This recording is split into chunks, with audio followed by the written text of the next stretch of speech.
Hello there, very good evening and welcome to tonight's program, Transition into Government. I'm your host, Eddie Lane, and I have with me via Zoom this evening Steve Ninvalle. He is one of the candidates of the People's Progressive Party Civic for the March 2nd, 2020 elections. I also have Anthony Vieira, another candidate of the PPC, as well as Brendan Ashley, the former regional chairman of Region Number One, and of course, he is a candidate of the PPPC.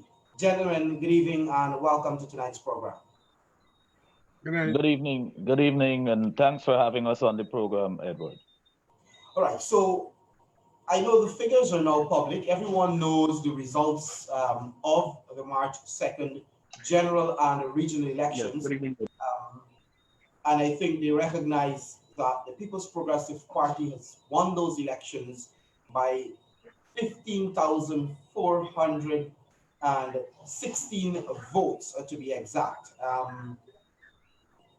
If I can go through the numbers for the public's consumption again, the APNU AFC got 17,920 votes, and the People's Progressive Party Civic, the APNU AFC got 217,920. The People's Progressive Party Civic, 233,336, which gives you a 15,416 difference.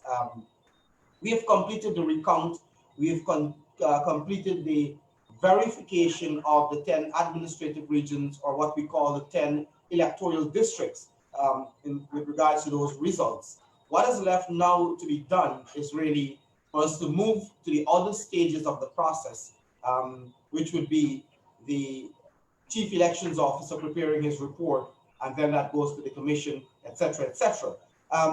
What I will do, though, is to first give each one of you a chance to maybe look back in a minute or two on the process that got us here after March 2nd. We should have had a government that is almost, or at least 3 months old already.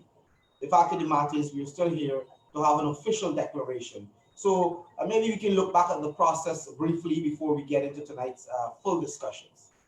Yeah, if Edward, if I may be able to go first, I must, it would be remiss of me if I do not congratulate the PPPC team that would have worked on this. I call it a resounding victory. I think the people of Guyana, if I look back, are being robbed the chance to actually move forward in a smooth way. We would have remembered in 2015, when I still really don't think that the PPPC was really defeated in that election, and I must say that because there's a petition, I think, still going on. But we would have gracefully exited.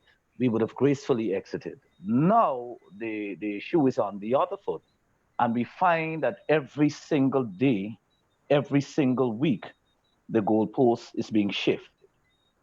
And when you go to the average person on the street, people are very, very tired about this continuing process. People are very, very tired. So I think that we now have the proof of the pudding. Congratulations again to our team that worked hard.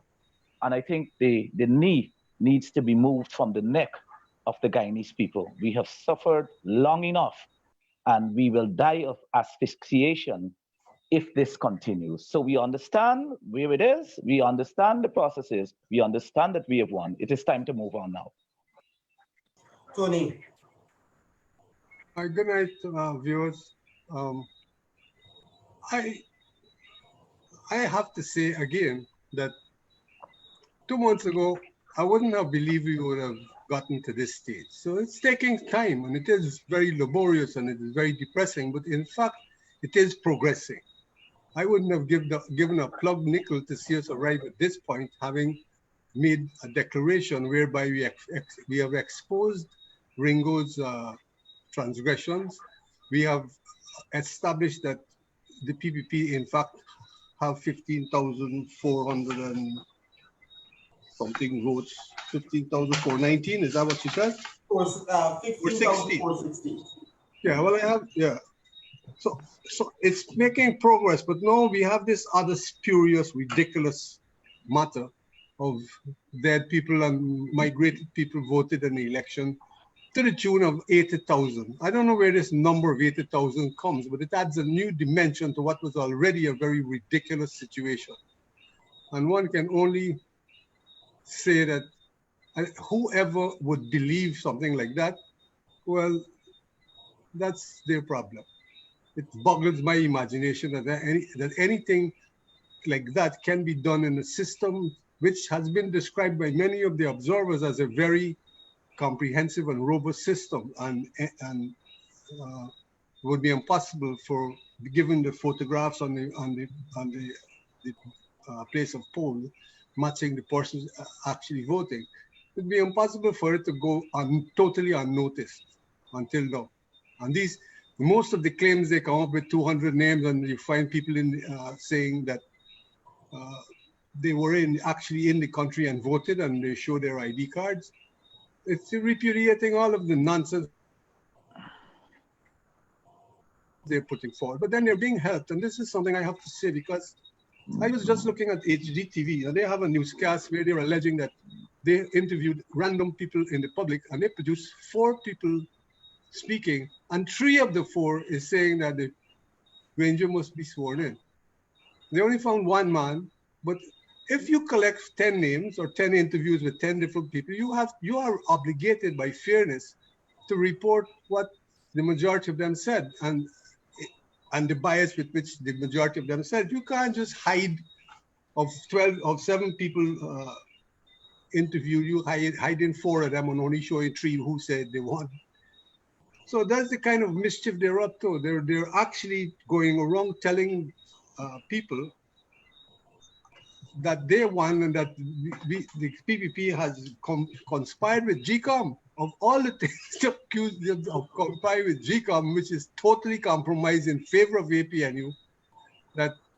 So it's very annoying, and frankly, we are now in the hands of the chairman. The chair will have to exercise her independence and support what is right. Brandon.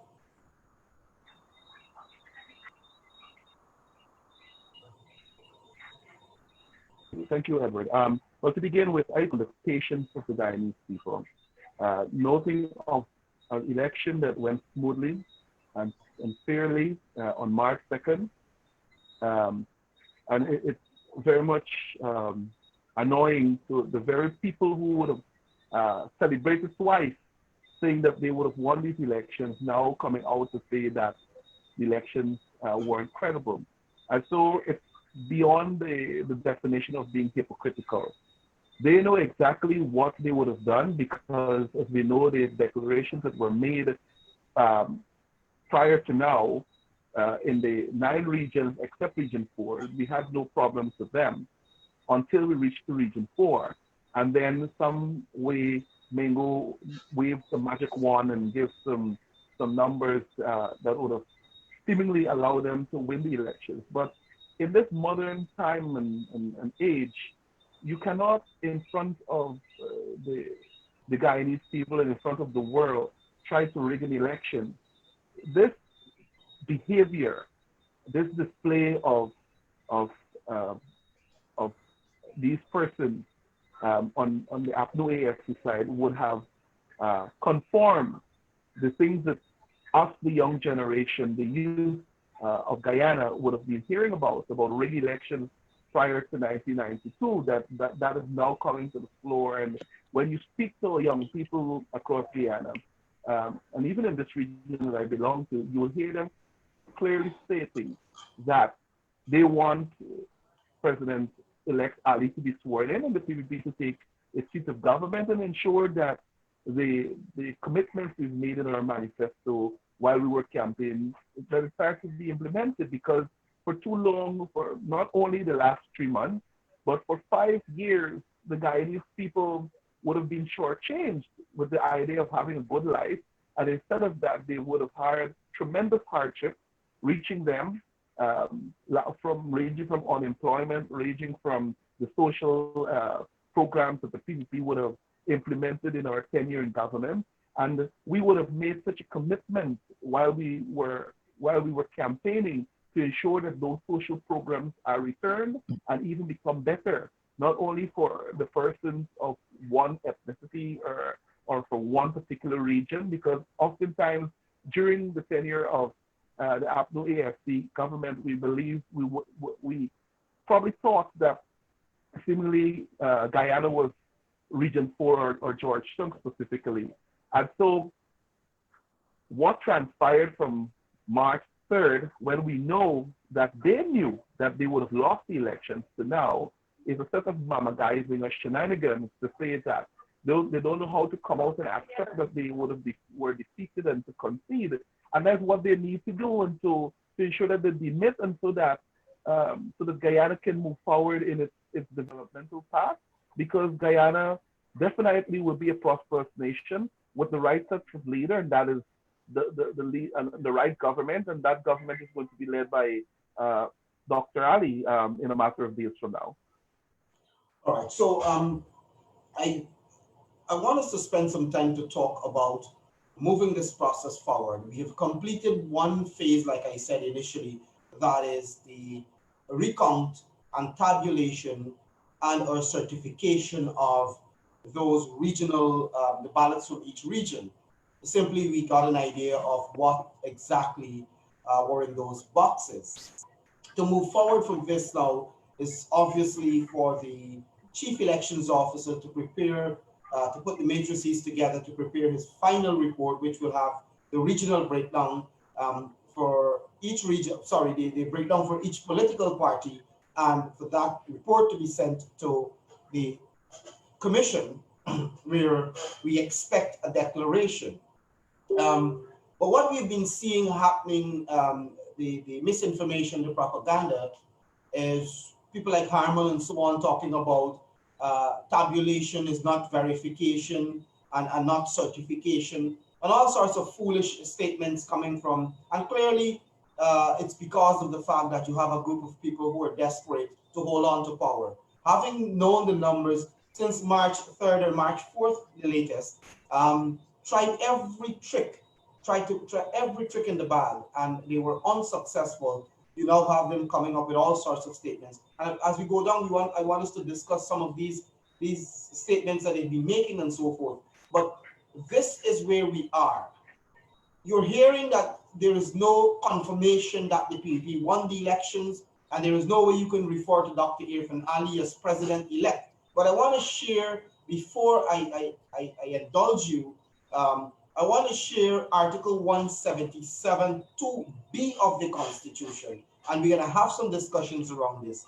So that article states, and I quote, where there are two or more presidential candidates, if more votes are cast in favor of the list in which a person is designated as presidential candidate than in favor of another list, that presidential candidate shall be deemed to be elected president and shall be so declared by the chairman of the Guyana Elections Commission. I read this to make the point that we're hearing statements coming about GCOM nullifying elections, GCOM cannot declare the results of the elections, and all sorts of things. Tony, what do you make of these kinds of statements as against what Article 177 2B of the Constitution says? You asking me? Yes, you go ahead, Tony. Well, I listened very carefully to Mr. Nandala. I listened very carefully to Timothy Jonas. I listened very carefully to Mr. Ralph Ramkaran. And their opinion, which is a pretty good legal opinion because those are three top legal minds in Guyana, their legal opinion is that GCOM is not competent to take objections as have been presented to it and investigate those, because GCOM is not structured as an investigative organization. It's basically to count and declare votes, as you have just read 177.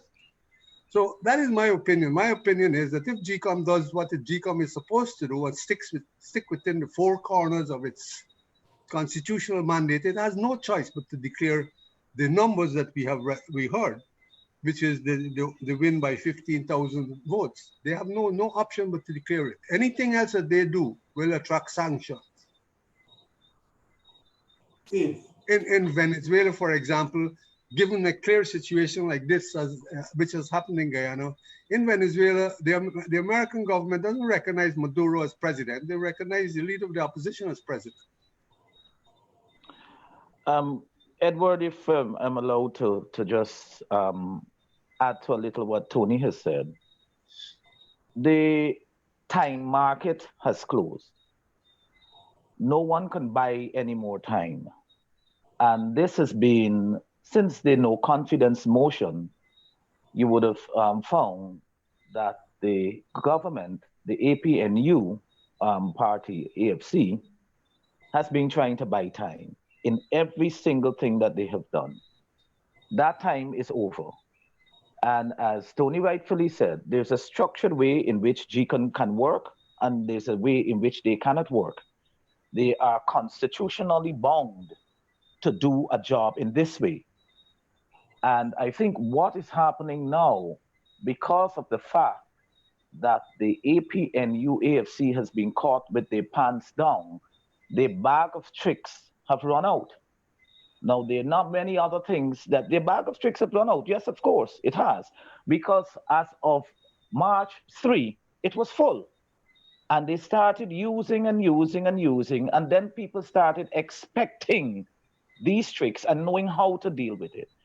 When Tony first started, he said he never expected it to go this long. I never envisaged in my wildest dreams that in June, I would still be waiting for my party's presidential candidate to be sworn in, because there was no doubt about what will happen in the election. When I say what will happen, because we work on the ground, we listen to people, we listen to how aggrieved they are, we listen to how vexed they are, we listen to their frustrations, and we worked on the ground.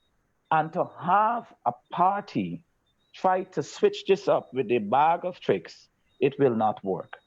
And as we rightfully said, sanctions are waiting to be implemented. We love this nation. If you do, then you're wasting time right now. The days that are going by, you could be planning for the next elections. And that is what I think they should do.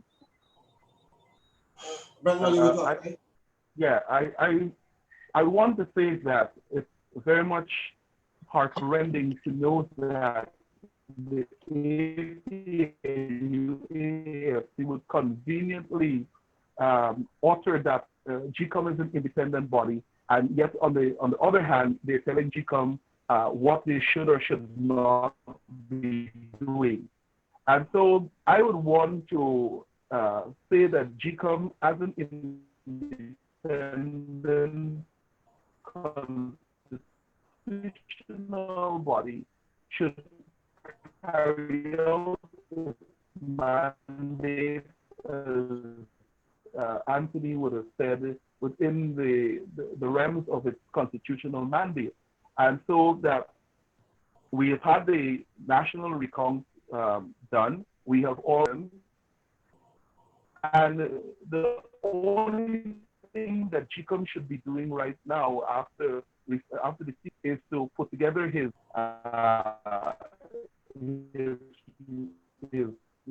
the report with the summary of the observation report, and ensure that of Guyana get the choice they would have made.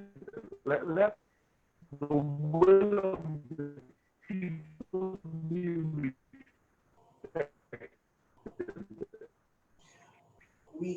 The will of the people in 2020 is having Dr. Irfan Ali as the president, the PUPC as the government, because they would have seen what the PUPC stands for.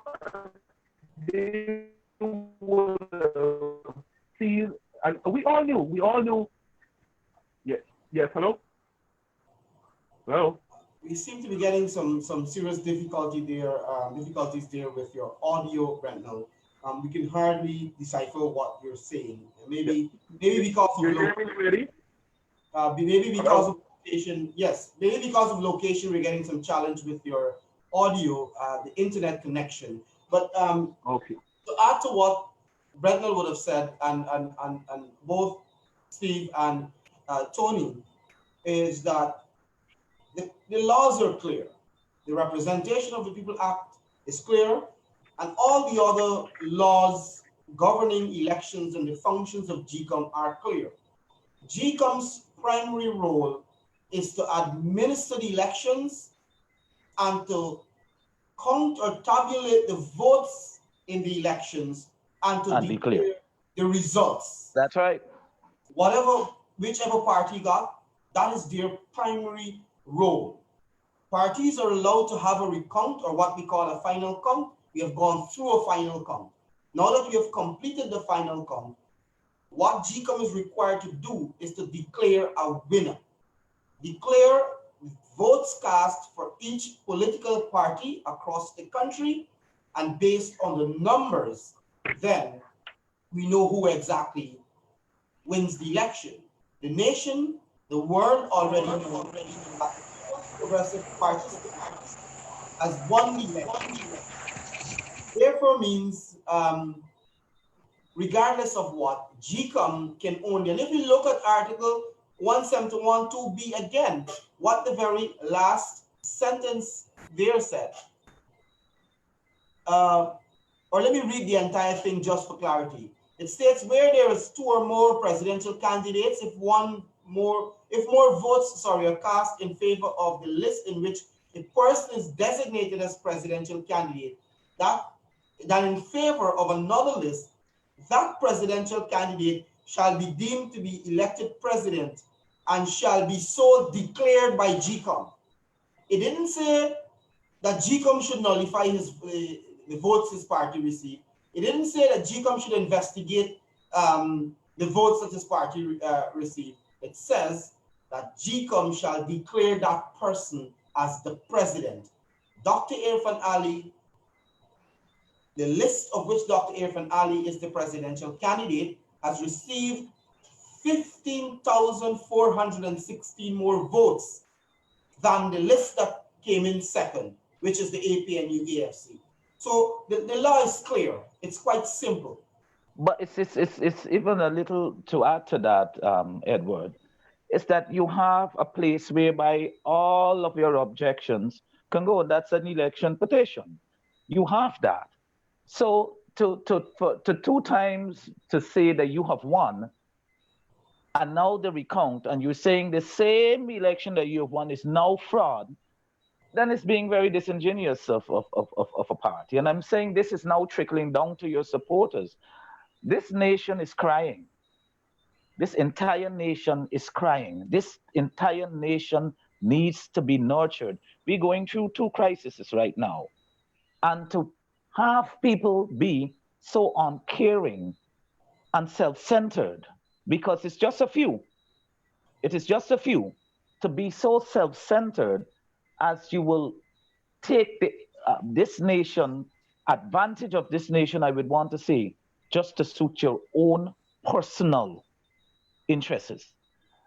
That for me says a lot. And the credibility of your party goes with that. It goes with that because a lot of people have been so turned off by what has happened. I was speaking to a retired magistrate today, and his words relating to what is happening coming out of APNU AFC, he said it is nothing short of vulgar. Nothing short of vulgar. And a lot of their own supporters are turned off by this. Turned off. I was speaking to a staunch supporter just 2 days ago, and words to me said, Steve, I'm fed up of this thing right now. I just want this to move on. He really can't come out and say, well, I know my party mess up and so forth. What he is saying, that is what he's saying in other words. My party messed up. Let us move on. Yes, y'all have win. We'll come back in the next 5 years. And that is what is supposed to be said. And if you are a leader, or if you're leaders, that is what you will do. because you cannot continuously harm, because I look at this as harming this nation because of your own agendas. Tony. Just to comment on the same thing. Go ahead. I think that their game plan is clearly to cause as much disruptions as possible, to force some sort of examination into some of these observations, as spurious as it may be, and to stay in power for another year or two as we sort out this mess. But the Constitution doesn't provide for it. However, up to this time, seem to live in denial that the Constitution does not allow it, that GCOM must declare a winner next week, and that we have to move on. They want to have these objections ventilated at the level of GCOM and declare the election invalid, and then go to another election so that they could sit down in office for another year or two whilst we figure the whole thing out. Well, that is not going to work. This country can't afford to do that. We have an oil industry which is very embryonic at this time, just emerging, and the oil is flowing already, and we have no laws to protect Guyanese or to make sure that Guyanese participate economically, meaningfully from their own oil industry. Not only at the level of the profit sharing agreement, but at the level of the local content. The local content law that is being contemplated is ridiculous, patently ridiculous.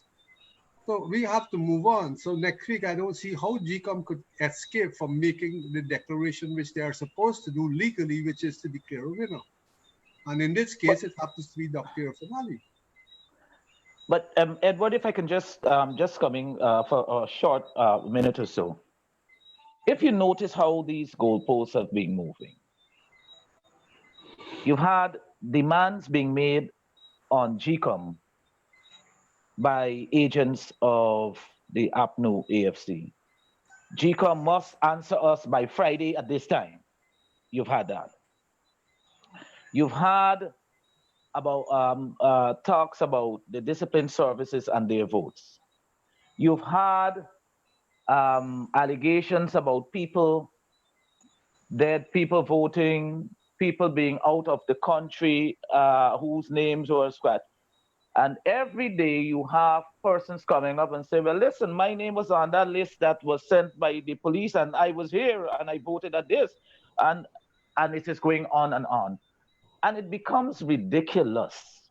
It is ridiculous. It has become comical. And I would have thought, I have not been around in I was not old enough in the Burnham time with the rigging. But I would have thought that if you had a plan to do something, then you would come up with something that would at least make a little sense. This does not make sense. The world sees it, it does not make sense. Everyone sees it except a few people in this party.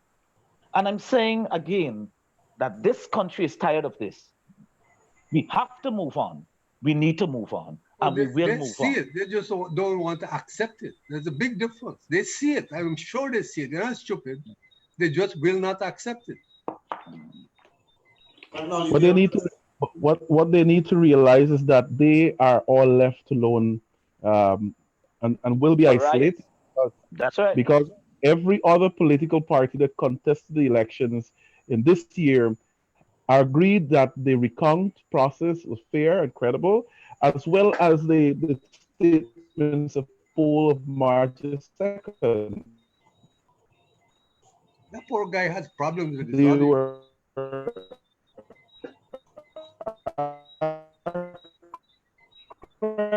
credible, and so only be making. I think the internet connection in the Region 1 area may be very, very bad.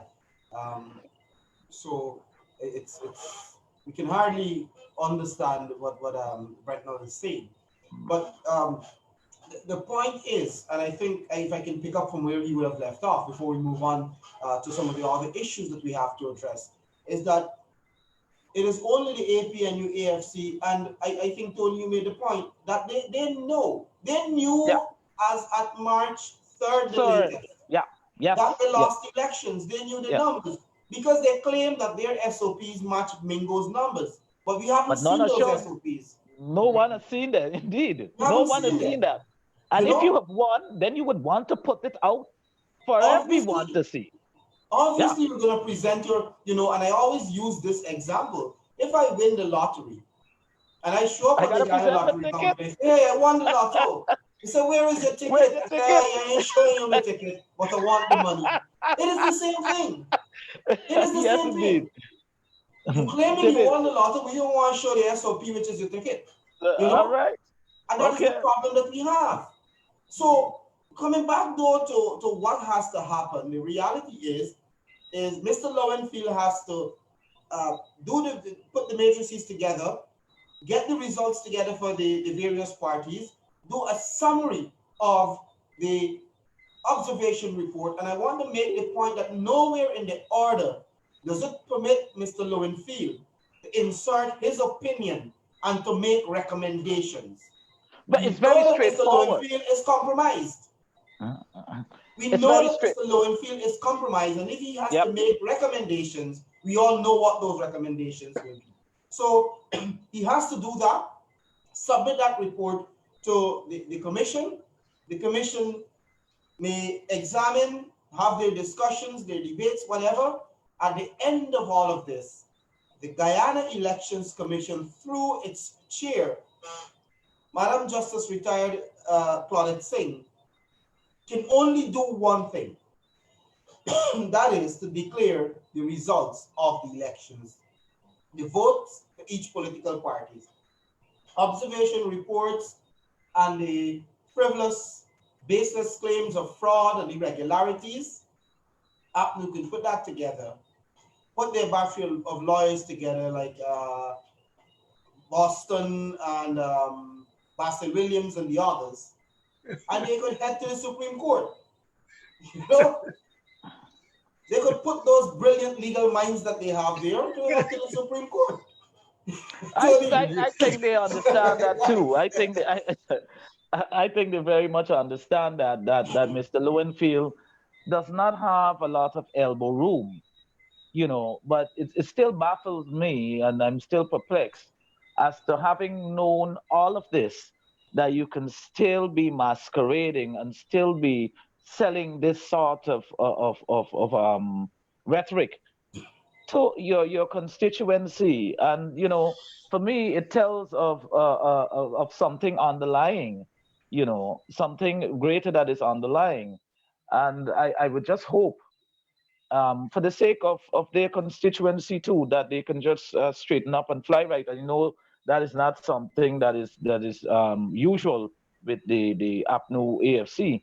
But we are now winding down. The people of Guyana, most people understand that the PPP have won. You find that there are some people who live outside of this country who tend to instigate. They are not here. As I was And telling one of my friends in the I'm coming United to States, that. I'm glad that you you made know, that point because I'm coming to this yes, inciting and he said instigating. they do a lot of incitement. So I had to tell a friend of mine who lives in the United States, I said, who feels it knows it. I am here. I am here every day. I am on the ground.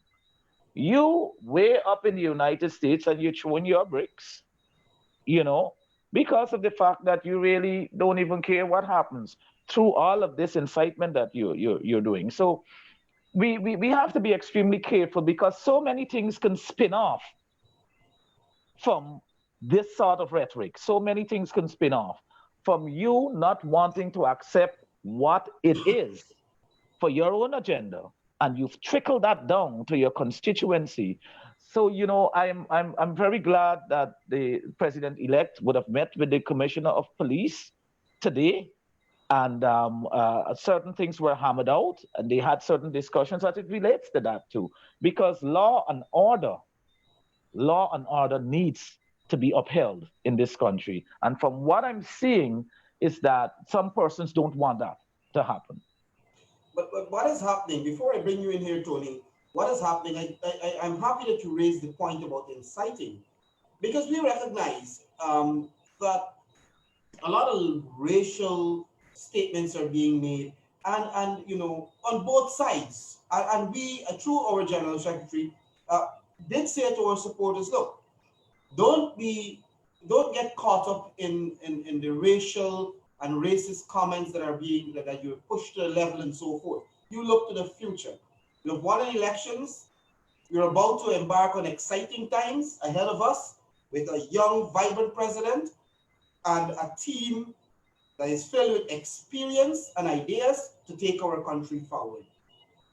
But when we look at what is happening in the camp of the APNU AFC, it is disturbing. And for this reason, before we get into the conversation about the racist statements and the attempt to incite racism and to divide and set strife among our people, the AP and UFC have now gone back to their 50-year-old strategy, the best strategy that they have, maybe for the last 50, 60 years, how long they're wrong.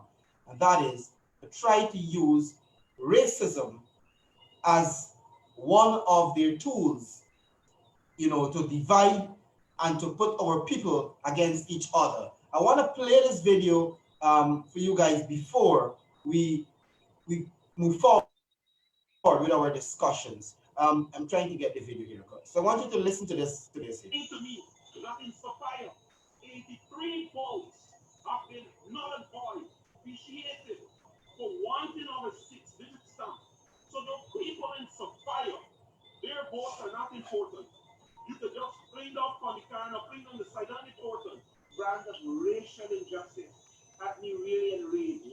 Because it seems that the case for tabulating for the one key scored wrongly is that GCOM should not disenfranchise any voter. So what about the 81 ballots from Sophia? What about the discipline service ballots? They important black votes matter. No discipline service, the army one.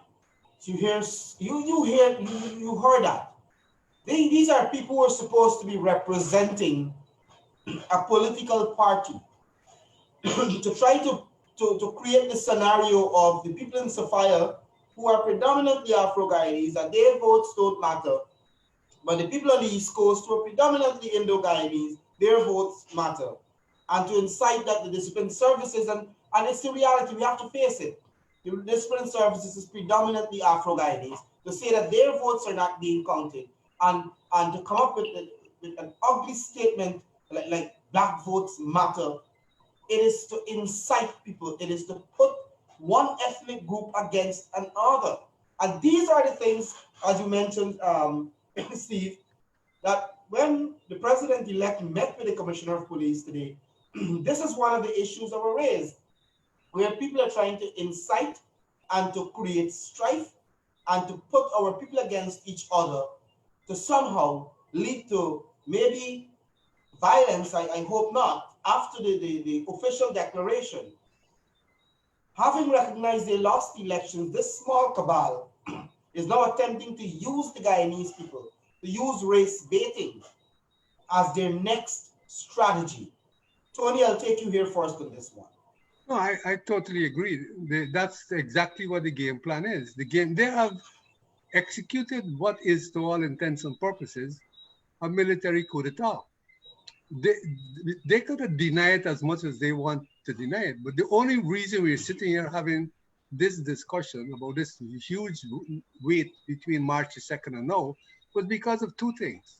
One, this country has experienced electoral violence on more than one occasion since independence, and very big violence. They're threatening to instigate that violence if something is not done about the fact that they lost an election. I can't quite understand what would be their request, that we should just forget they had an election, let them continue to be in government and deny the Guyanese people their democratic right to have the government of their choice. The second aspect is, of course, having that army standing by. They risk all these things that they do because they know they could call the army out on us. So this is why we have to play our cards very carefully. We have to expose the fact that these are all lies. As onerous as the task might be, it is a task that has been given to us, and we are going to have to perform it, which is to expose the lies which that two guys there were perpetrating a moment ago. I can't say that I understood fully everything that it was said because the audio was not very good. However, I understand they're saying that in Sofia there was some mix-up and the boxes were denied, and on the East Coast the boxes were allowed. But the fact is that they were forgetting to identify the reason why the boxes on the East Coast. Apparently, Mingo and his secretary had instructed the returning officers of certain polling stations to deliberately leave out those things from the boxes. There is no such evidence that that happened in Sofia, not at all. So we have to just pay attention to the lies and expose the lies as they come up and let the people make their own decision. So we have our thing cut out for us here. Our friend said that they have a bag of tricks. Their bag of tricks turned out to be a box of bricks, and they inside, and they really have no way how to come out. Eddie, it's unfortunate to have listened to the video and listen and look at the video footage that you would have shown just now. It's quite unfortunate that you could have people coming up with things like that. But it even shows the importance of having counter media outlets whereby you can counter these things and such as what you're having here right now. The thing is that the party that will soon be in opposition wants to win by any means necessary. And that is the only thing that matters. They don't care how it sounds, where it sounds, who it is, who listens to it. Their goal is to do it by any means necessary. And we have seen it. That is why over the months we have seen this comical display. It is nothing less than a comical display that has now, is soon to end. And now that it is about to end, you are clutching at every single thing possible. Bag of tricks is running out, so you're clutching at everything possible. My hope is that this country and the people in this country who live so well together, live so well together, do not buy into what the APNO AFC party is telling them. And we have people, as I said before, people who want to move on, people who have already moved on. I can tell you as of today, there are people saying congratulations, congratulations, and these are some very staunch supporters of the APNO AFC. They have realized that the show is over. Okay, we went, we had a good laugh, we whatever it is now over. It is time for us to move on to serious business. Serious business means not just saying, oh, the good life. The good life has turned out to be the good lie. And what will be happening is that people would really see what the good life is. Because of the fact that I just want to give you a little thing that happened about a year and a half ago. I got into a little accident with a car. A guy was drunk and he slammed into the car. He had to go to the police station. So I called my bodywork man and I said, listen, let us have this car repaired. It was a Thursday. And he said to me, Steve, you're the first person for the week. He turned to me, said, 3-4 years ago, people with some little scratches like this used to come into my body workshop. He said, now some people with some big dents like this pass in.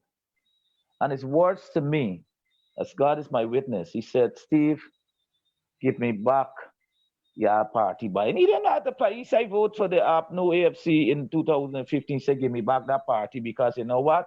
I used to eat body. And this is what people want. They want to move on. They want to be comfortable. And right now, no one is comfortable. No one is comfortable. And if there's any introspection, then you will understand that, listen, the game is over. It is time for movement. Dr. Irfan Ali is the president-elect, will be sworn in soon, and let us move Guyana forward. This is what it's all about. Certainly. And Steve, I can echo the sentiments of you because I'm in the streets, if you want to call it. I move around a lot. I have a business. I interact with people, and I know how people are suffering. I know how they were suffering, and they, for the last 5 years, and they're still suffering. And like you said earlier, we have, as we call it in the countryside, a double whammy. We have the Yes. pandemic, and then we have a situation with a political stalemate in our country where you have a small group of people, self-interest politicians, self-serving politicians, who by no means want to give up power, even though they lost the elections, even though the world recognized that they have lost the elections. This is a group of people. And when you hear people like Harman and so on coming out, you know that they're singing for their supper. You know they want to protect their perks, and these people got a lot of things to protect, A lot of skullduggery and the super salaries. Harman to come out and say that. So Harman first started with dead people voting. We exposed them. Many of the people who they claim were dead exposed them themselves. Uh-huh. Then they said people were out of the country.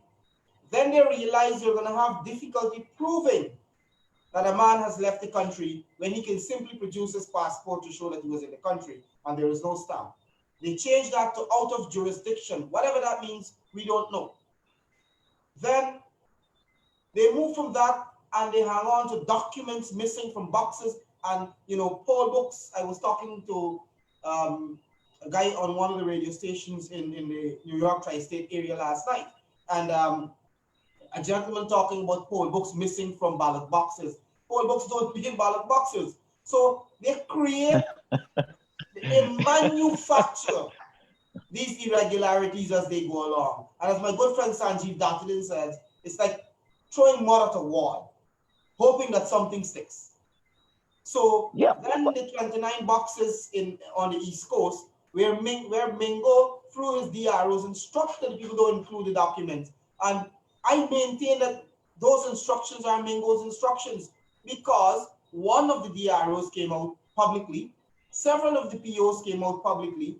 GCOM claimed that they have a statement signed by several DROs. The media keep asking them every single day for the past week to produce that letter, and we haven't seen that letter as yet. So why doesn't Mingo come out and say something? Why we not hearing from Mingo? He'll say that I didn't say this or I didn't say, and this is what brings me to this point.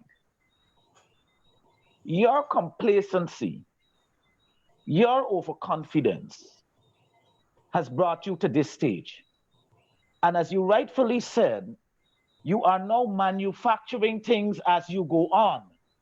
So every day that something else is some bean is spilled, you come up with this answer for it. And that answer will change if you ask them next week. My point remains, Edward, that we are a tired nation. We have gone through, since the no confidence motion, people say, I'm fed up. I'm fed up. I ain't able with this nonsense anymore. It went here, it went there, it went there, it went. Then you heard 60, they have to have 34 instead of 33, and a whole heap of craziness, which has been proved legally wrong. You're now reinventing it now. Guyana is tired. The PPPC has won. Dr. Mohammed Irfan Ali is the president-elect to be sworn in. Let us move our country forward. This has nothing to do about racial preference. This has nothing to do with which constituency you have come from. The president-elect has said, as of today, there is no witch hunting. We are about moving this country forward. The faster we get on that train, it is the better for this country. And this party, the PPPC, is about moving this country forward. We have seen it. We have seen it. And we have seen what the other party can do. When you have raised your salaries and you forgot about nurses and teachers and policemen and so forth, it tells you about the good life that you have for people. We are about moving forward. Tony, I want to bring you in here because I want to spend maybe after this a few minutes to talk a little bit about our plans, programs, initiatives as are outlined in our manifesto. Um, but I want to talk to you about one of the challenges that we now see the PPP, Dr. Irfan Ali and his government will be saddled with is what was done with the Guyana Sugar Corporation. You saw the memo, you saw the letter that is being circulated where Gaisuko is broke as we speak. Well, that's been a chronic problem of Gaisuko for quite a few years.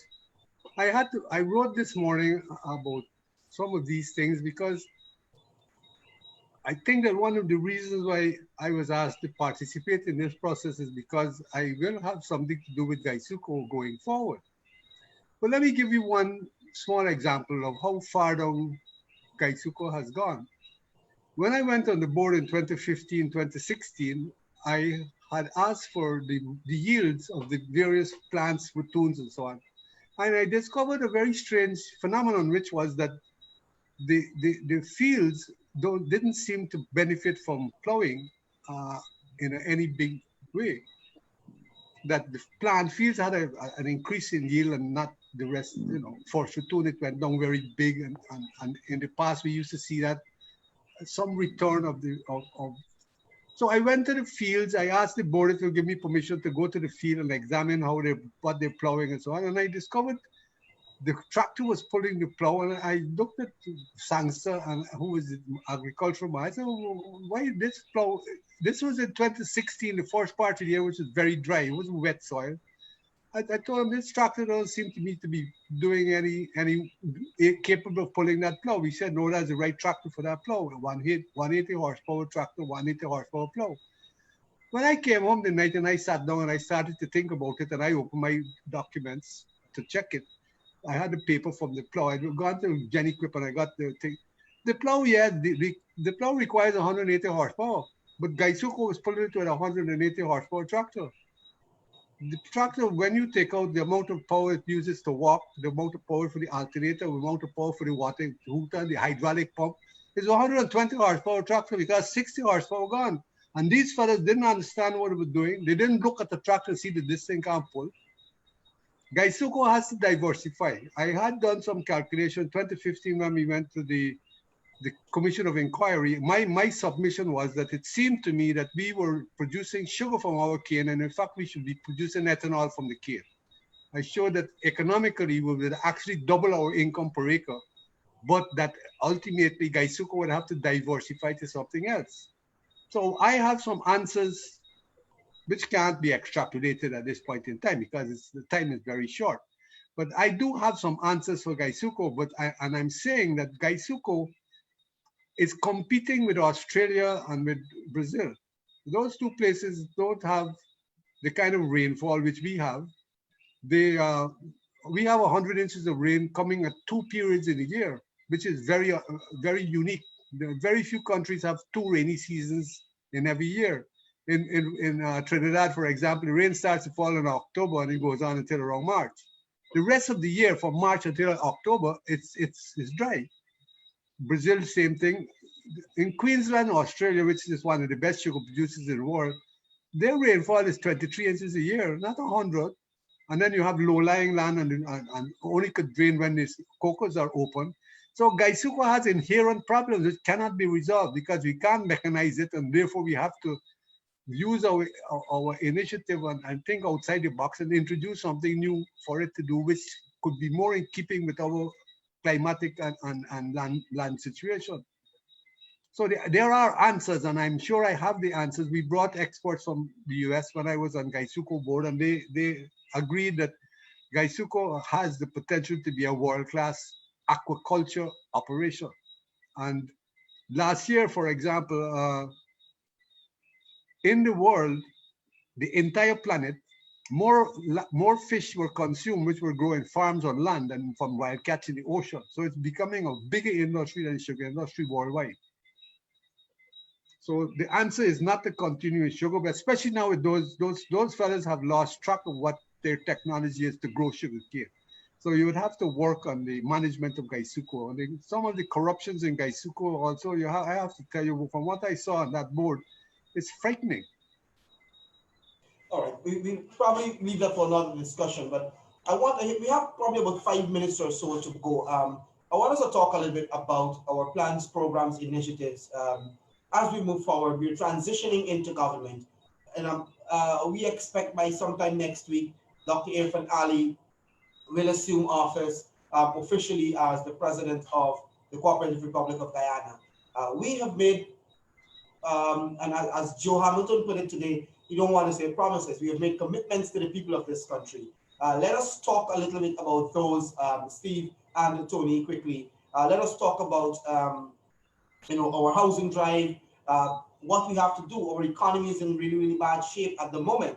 How do we prepare this? How do we move forward? We have maybe 5 minutes or so to just touch on this briefly as we prepare the transition fully into government. As far as the going forward will be very heavily fueled by revenue from the oil industry. And we are going to have to find a way to renegotiate some of those provisions and to make sure that what we do receive is spent in a way which will not lead us to the Dutch course in time. We have to boost up our agriculture industry so that our rice farmers produce more like 60 bags per acre by giving them better roads, giving them a cheaper electricity so that the milling costs could come down, so that we make them competitive in the world. So basically, the first thing we have to do is sit down with Exxon and see if we could come to some arrangement whereby we could participate more meaningfully in our own oil industry. Because I have this feeling, and I think I'm right because I've spoken to Jan Mangal quite a bit on it. Trotman negotiated a deal whereby he would get more benefit than people of Guyana. It seemed to me, I have no compunction to mention it now because I do believe it fundamentally. So we have to undo some of those things. The rest of the manifesto is doable, and we just have to make sure that we get a proper revenue from this oil, and we set up our country to participate. This country has 3 big problems. This come out in the IDB World Bank reports. 1, the cost of electricity is too high, so the manufacturing process is not good. The IDB also reported that in Guyana, the private sector only accounts for 8% of GDP, when in every other part of Latin America and the Caribbean is 16%. We are 100% behind in terms of investment by the private sector. We all say that the private sector is our engine of growth, but we don't give the private sector enough growth. And if the private sector were to grow to 16% rather than 8%, you know how many jobs that would create in this country? It would double the amount of jobs that are currently available in the private sector. So we have a lot of work to do, and sitting around here since 2018 fighting up about keeping a pack of idiots in government who really can't run the ship, but it's really a waste of time. I'm sorry I have to be so frank, but I'm getting a little tired of this shenanigans be going on here. Steve, quickly. You should. It's gonna be. It's not gonna be an easy ride for our government, the PPPC government that's going into power, because if you look at what is happening with the Treasury right now, what we will be inheriting. But I understand and I know that we have competent persons within our group. We have seen that before. We have seen our housing drive from what we were doing before 2015, led of course by President-elect Irfan Ali, and we see what it is now. It's gonna be it's not an easy road, but with the competent people that we have, I don't want to use something that AFC APNU would have been using, but Guyanese will be seeing a much better life. And I think that we owe it to them. Again, we are tired and we are hurting. And this, as of next week, we'll be moving on to better roads. Thanks, Steve. Thanks, Tony Vieira. Unfortunately, Brentnall could not have continued with us due to the quality of internet service in the Region 1 area. But Brentnall, we want to say thanks as well to you for joining us this evening. And of course, to our viewers, we want to say thank you so much. Remember, we just have a few more days. By next week, Dr. Irfanali will take office as the president of this country, and we will begin to implement our programs, policies, and initiatives to improve your quality of life in your community, in your regions, and in the country as a whole, as we return Guyana's economy rather, to a state where every single citizen, regardless of your political affiliation, regardless of your geographic location, we are going to build a Guyana for all Guyanese as we move forward together. Remember, our team is stronger together, and we are going to live up to that. Gentlemen, thanks again for joining us. And of course, to our viewers, we want to say thanks for being part of this program. Good night, everyone. Thank you.